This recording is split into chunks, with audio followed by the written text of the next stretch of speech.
سلام، مرحبا بكم في هذا الفيديو. رايحين نشوفوا كيفية كروشيه كارديغان بطريقة سهلة جدا. نبدأ نعمل 27 سلسلة.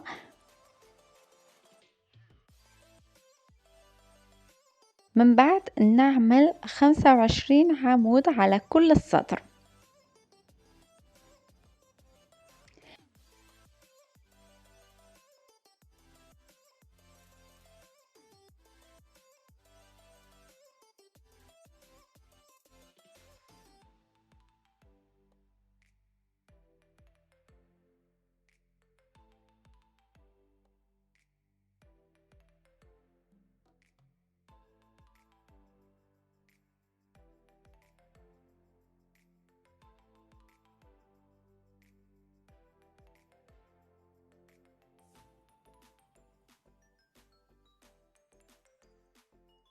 بعد نروح للسطر الثاني نعمل سلسلتين، ونفس الشيء نعمل 25 عمود على كل السطر،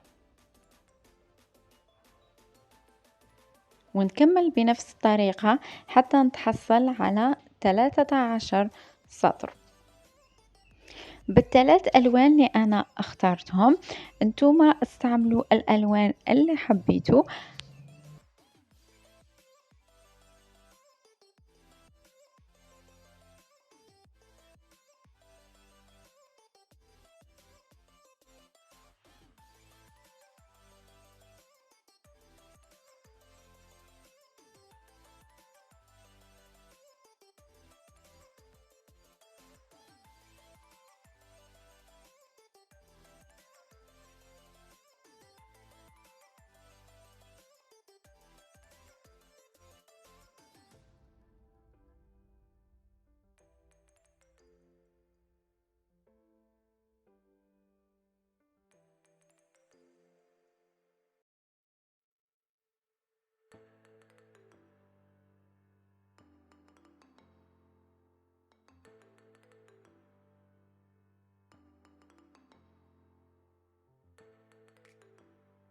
من بعد نقيس المربع ونوجد فيه 13 سنتيمتر في الطول و13 سنتيمتر في العرض.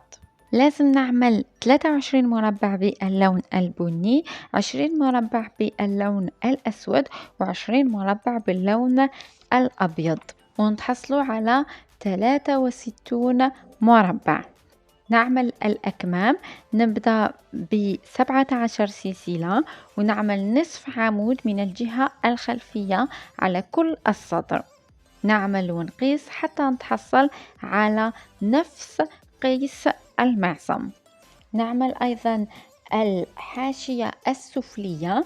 نبدأ ب11 سلسلة ونعمل نصف عمود من الجهة الخلفية على كل السطر حتى نتحصل على 145 سنتيمتر. نعمل أيضا الحاشية الأمامية. نبدأ ب6 سلاسل ونعمل نصف عمود من الجهة الخلفية حتى نتحصل على 113 سنتيمتر.